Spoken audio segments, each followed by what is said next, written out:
In The Force Awakens, after Kylo Ren kills his father Han Solo, Han's longtime best friend Chewbacca fires a blaster shot that strikes Kylo in the gut, leaving him wounded for the remainder of the movie. Despite his injury, however, Kylo Ren is able to travel quickly through Starkiller Base and the rough terrain of the snowy forest beyond, engaging both Finn and Rey in separate lightsaber duels, defeating Finn but ultimately failing to best Rey due to a collection of factors, blaster shot to the abdomen obviously included. In previous moments, we had seen Chewie's Bowcaster send victims flying through the air, oftentimes cutting straight through their entire bodies and coming out the other side, but when his bolt strikes Han's son, Kylo stands pat, simply stepping back, clutching down on the injury for a moment, and then going on the hunt for Rey and Finn. So the question is, why did Chewie's shot not affect Kylo Ren the way it normally affects others? There's two parts to this answer, and the second one is really intriguing. The first has to do with Kylo Ren. The blaster shot itself actually catches him by surprise. He didn't anticipate it like you might expect, and so he didn't slow it down. He was too distracted by his emotions, too caught up in the fact that he'd just murdered his own father, and that this act, which he'd been convinced was for the better and would serve him well, actually left him with feelings of instant regret.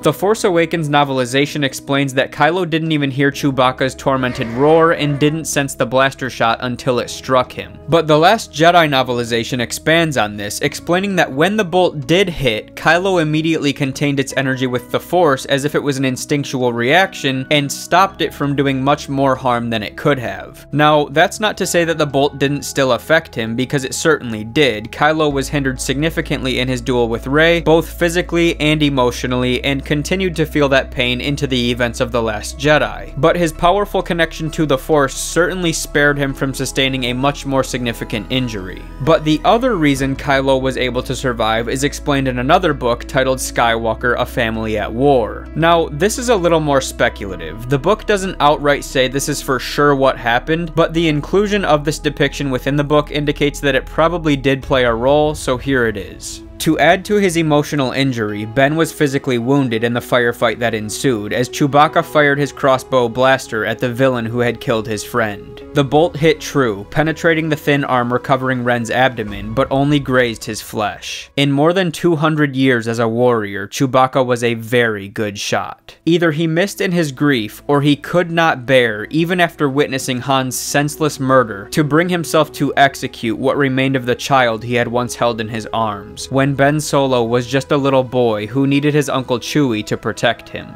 So, this quote introduces the possibility that in this moment, Chewbacca actually spared Ben Solo, that if he'd been shooting to kill, he would have killed. Now, here's what I take away from this. Chewbacca obviously was very emotional when he took this shot, and that could be what caused him to miss, but I think it's much more impactful if he missed on purpose. And again, I do think the fact that this was written in canon text indicates that it's likely the truth. You can believe whatever you want, of course, but the indication to me seems to be that Chewie took the shot in anger and sadness, but did not land a fatal blow because he still cared for Ben Solo. I do also feel, however, that the shot wouldn't have killed Kylo regardless of where it landed, because the reaction to being hit on Kylo's end would have been the same. The injury may have been worse, but he would have instantly drawn on the Force to contain the blast and ultimately walked out alive. That's speculation on my end, but if Kylo could contain the energy, then he could contain the energy, and I don't think it matters too much where he was hit at the end of the day. But the biggest takeaway from this video, at least for me, is the excerpt which indicates Chewbacca's love for his old friend, who'd lost his way and become so twisted and confused that he would kill his own father in cold blood, and yet Chewie could not bring himself to do the same. But on that note, I am going to end this video here. If you guys enjoyed today's content, please remember to drop a like before you leave, comment your thoughts on these revelations down below, and remember, the Force will be with you